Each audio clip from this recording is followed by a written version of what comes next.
31st night যখন আসবে, এই যুবকরা 31st নাইট উদযাপন করবে, ঠিক কিনা বলেন?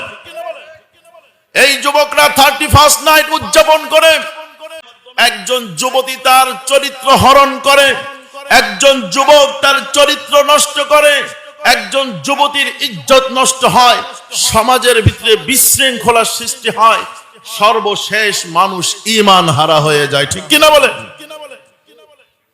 এর কারণ কি মুসলমান বুঝেন?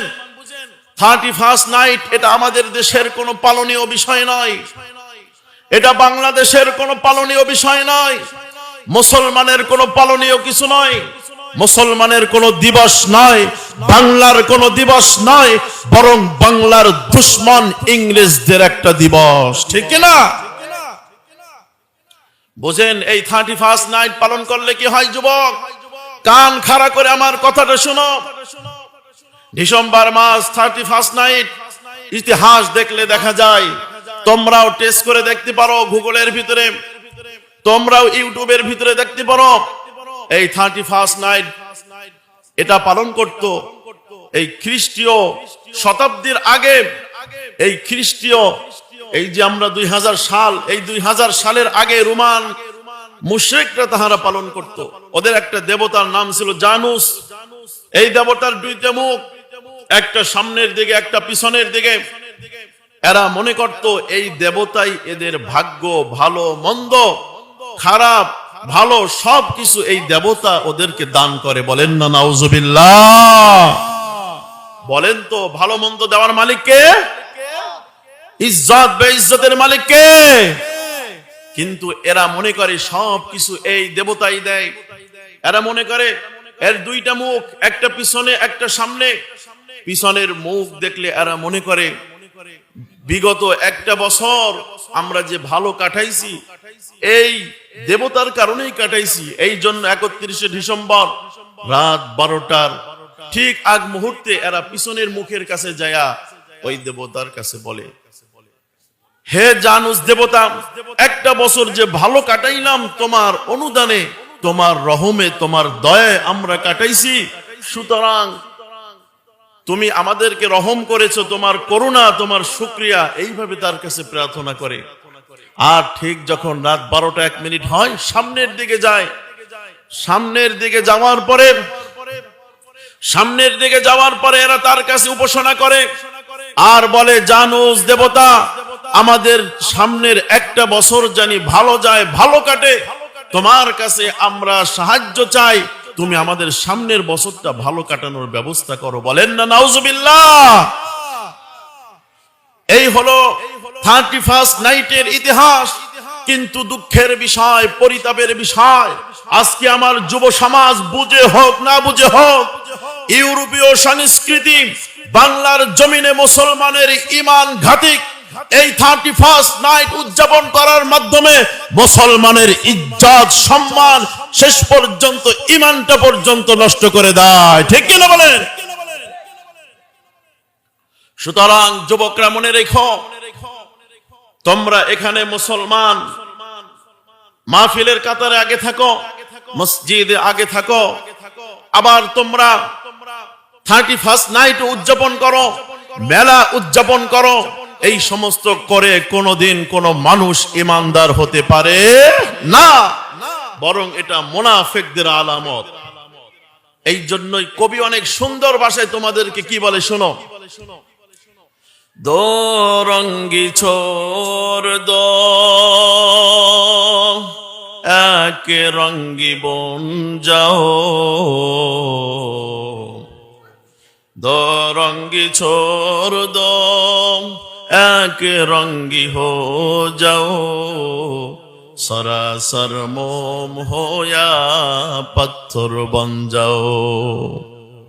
हम खुदा खाहियो हम दुनिया वदो, हम खुदा खाहियो हम दुनिया वदो, ए ख्यालस्तो मुहालस्तो जानो, बा मुसलमा अल्लाह अल्लाह बाबे रम्मन राम राम। বলেন না, বা মুসলমা আল্লাহ আল্লাহ বাবে রম্মন রাম রাম।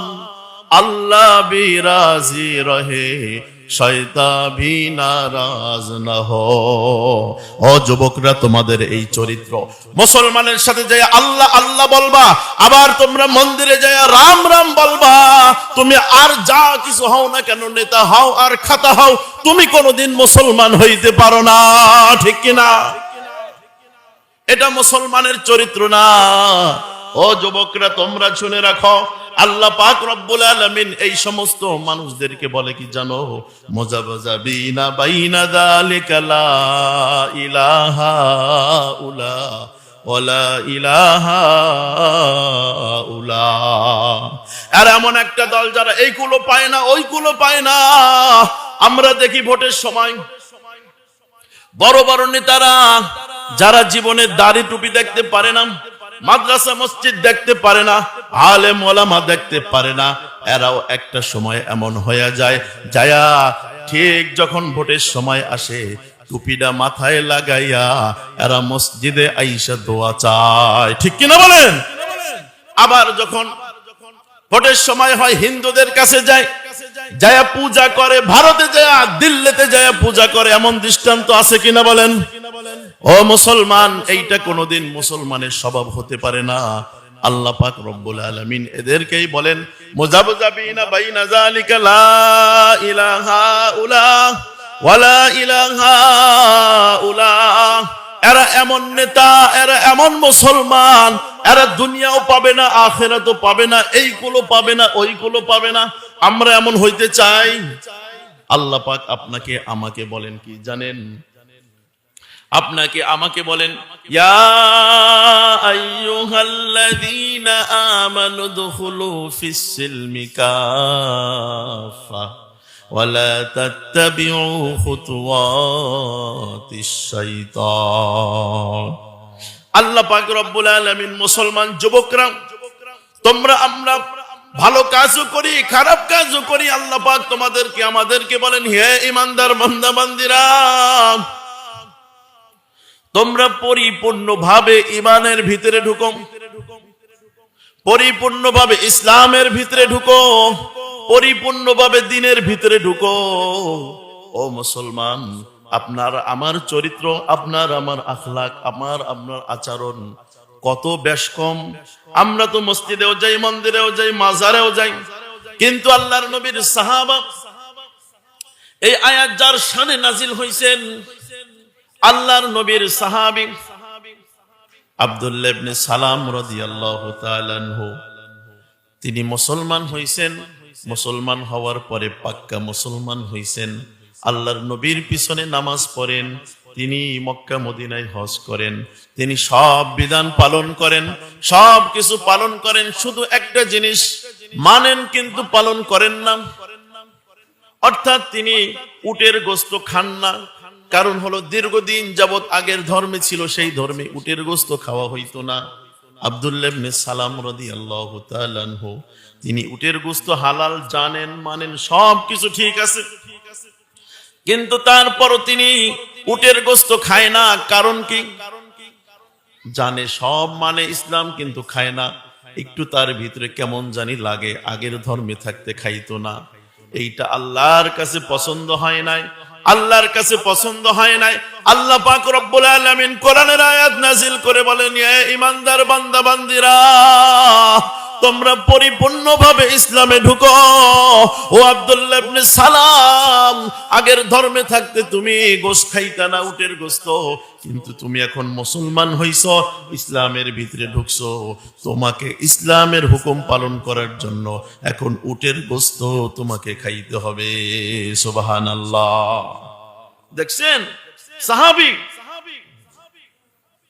সাহাবী সব খাইতো, সব মানতো।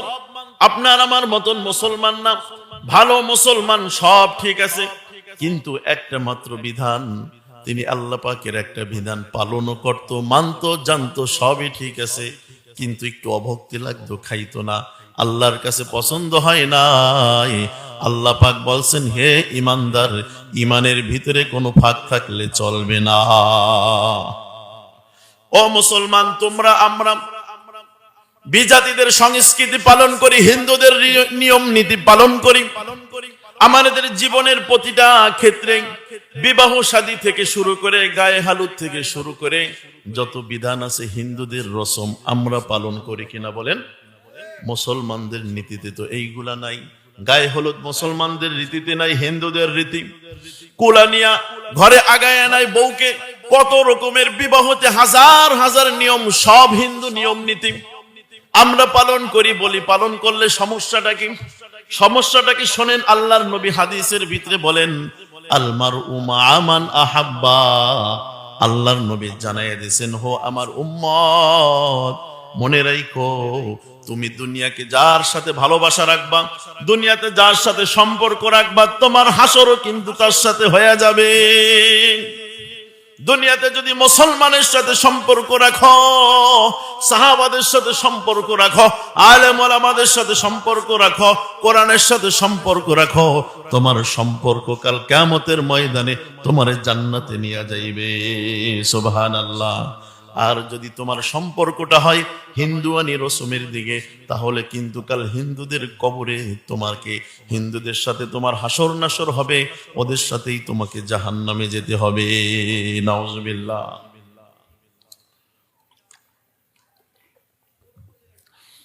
এর একটা দৃষ্টান্ত ঘটনা, মশহুর একটা ঘটনা,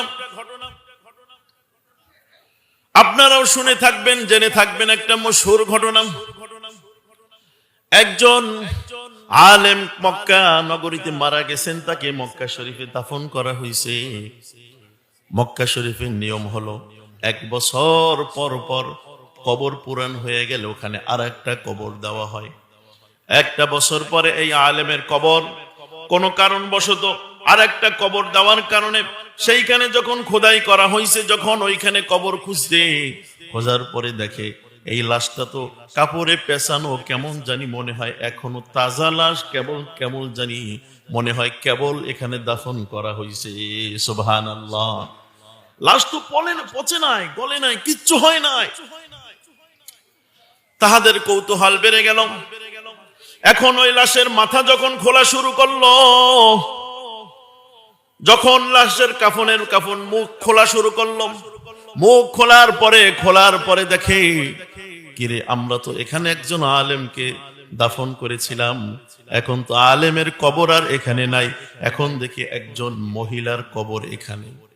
আরো আশ্চর্য, যেই মহিলাকে তো আমরা কেউ চিনি না, এ তো মক্কার আমাদের আশেপাশের কোন মহিলা নয়। এই মহিলা কোথার? খবর লাগাও, খোঁজ লাগাও। চতুর্দিকে খবর ছড়াইয়া গেল। হজের মৌসুম ছিল, একজন হাজী সাহেব দেখতে গেল। কি ব্যাপার, কি আশ্চর্য ঘটনা। দেখতে যাওয়ার পরে হাজী সাহেব দেখেন সেইখানে একটা লাশ।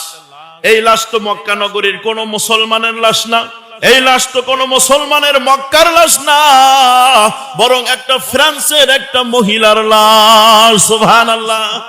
এই মুসলমানটা ছিল ইহুদি, এই মহিলাটা ছিল ইহুদি। তবে আশ্চর্যের বিষয় হলো এর লাশ এখানে আসলো কিভাবে? এই হাজী সাহেব ডাক দিয়ে বলে, এই মহিলা হলো ইহুদি মহিলা, তার বাসা আমার বাসার পাশে ফ্রান্সে। সকলে বলে, তুমি কি পাগল হয়ে গেছো? এর লাশ এখানে আসবে কিভাবে? বলে, একটা কারণ আছে। হইতে পারে এই মহিলাটা, এই মেয়েটা অন্তরে অন্তরে ইসলামকে অনেক ভালোবাসতো, মুসলমানের ধর্ম অনেক ভালোবাসতো, অনেক মহব্বত করত। আমার কাছ থেকে অনেক বই পুস্তক নিয়ে তিনি পড়তো, ইসলামের সম্পর্কে অনেক আকৃষ্ট হয়ে গিয়েছিল। একটা পর্যায়ে সে মনে মনে মুসলমান হয়ে যায়। সুবহানাল্লাহ। এই মহিলা মনে মনে মুসলমান হয়ে যায়, এই জন্য হয়তো তার লাশটা এখানে। সকলে বলে, ঠিক আছে, মহিলা মুসলমান হয়ে যায় বুঝলাম, এই জন্য তার লাশটা এখানে। তো এখানে যে হুজুরকে দাফন করেছিলাম, আলেমকে দাফন করেছিলাম, তার লাশটা কোথায় যাবে? সকলে কৌতূহল। হাজী সাহেবকে বলছে, ঠিক আছে, তুমি যখন হজ শেষ করে তোমার দেশে যাবা, তোমার দেশে যাওয়ার পরে এই মহিলার কবরটা একটু খুঁজে দেখবা, খোদাই করে দেখবা এই কবরে মহিলার লাশটা আছে কিনা। ঠিক হুজুর। এই হাজী সাহেব হজ শেষ করার পরে গেছেন, যেয়া ওই মেয়ের বাবাকে বলে, তার সাথে দেখা সাক্ষাৎ হওয়ার পরে, কথাবার্তার পরে বলে, মক্কা থেকে এক আশ্চর্য ঘটনা দেখে আসলাম। বলে, কি? বলে, তোমার মেয়ে না এখানে মারা গিয়েছিল, এখানে দাফন করেছিল, কিন্তু তার লাশটা আমি মক্কাতুল মুকাররমায় মুসলমানের কবরে দেখেছি। সুবহানাল্লাহ। বাবা বলে কিভাবে সম্ভব? বলে সম্ভব, কারণ তোমার মেয়ে মনে মনে ইসলামকে ভালোবাসতো, একটা পর্যায়ে সে মনে মনে মুসলমান হয়েছিল, প্রকাশ করে নাই। তার বাবা বলে ঠিক আছে, তার কবরটা তাহলে খোদাই করে দেখো। কবরটা খোদাই করা হলো, কবরটা খুঁজে দেখে সেই কবরে তার মেয়ের লাশ নাই, বরং সেই কবরে ওই হুজুরের লাশ। সকলে আশ্চর্য, হুজুরের লাশ এখানে আসবে কেন? মক্কাতুল মুকাররমায় আলেমদের একটা বৈঠক বসলো, আলেমরা সিদ্ধান্ত গ্রহণ করলো এই তদন্ত করা হোক, কি কারণে এই মহিলার লাশটা ফ্রান্স থেকে এখানে আসলো আর হুজুরের লাশ এখান থেকে ফ্রান্সে গেল। এই তদন্ত করতে করতে হুজুরের স্ত্রীর কাছে গেল। যাওয়ার পরে হুজুরের স্ত্রীকে জিজ্ঞাসা করে, কি ব্যাপার, তোমার স্বামীর লাশটা ওখানে কেন? তোমার স্বামী কোনো বদ আমল করেছে কিনা আমাদেরকে জানাও। স্ত্রী বলে, না, আমার স্বামী তেমন কোনো বদ আমল করে নাই। সকলে বলে, ভালো করে বুঝে শুনে বলো, কারণ তা না হলে তো এমনটা হওয়ার কথা না। স্ত্রী এবার বলে, স্বামীর সব আমল ঠিক ছিল, তাহাজ্জুদ পড়তো, নামাজ পড়তো, মানুষকে দিনের দাওয়াত দিত, কোন কাজের ভিতরে কমতি ছিল না। তবে সে আমার সাথে রাত্রে থাকার পরে ফজরের নামাজের সময় শীতের ভিতরে যখন উঠতো তখন বলতো, এইখানে ইহুদিদের ধর্মটা, খ্রিস্টানদের ধর্মটা অনেক ভালো লাগে আমার কাছে, কারণ ওদের তো এখানে গোসল করা লাগে না, ওদের তো সকালে ঠান্ডা পানি দিয়ে গোসল করা লাগে না, এইটা আমার কাছে বড় ভালো লাগে। আমি আমার স্বামীকে অনেকবার নিষেধ করেছি, শোনে নাই, আমার মনে হয় এই কারণেই এমনটা হবে।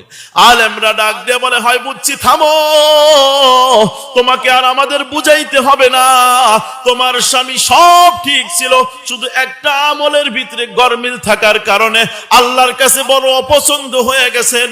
আর সেই জন্যই আল্লাহর নবী তো ঘোষণা দিয়েছেন, আলমার উমা আমান আহাব্বা, দুনিয়াতে যার সাথে যার মহব্বত হবে হাসর তার সাথে হবে।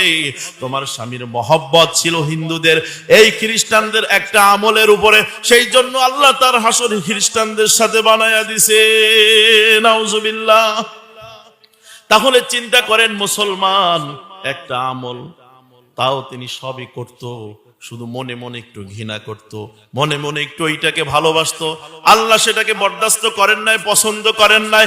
আল্লাহ পছন্দ করেন নাই, তার মৃত্যুর পরে তার লাশ চলে গেছে ওইখানে। যুবক, তাহলে তুমি চিন্তা করো যুবক, তুমি আমি কত হিন্দু, ইহুদি, খ্রিস্টান, বৌদ্ধদের সংস্কৃতি পালন করি, তোমার আমার মৃত্যুর পরে অবস্থা কি হবে?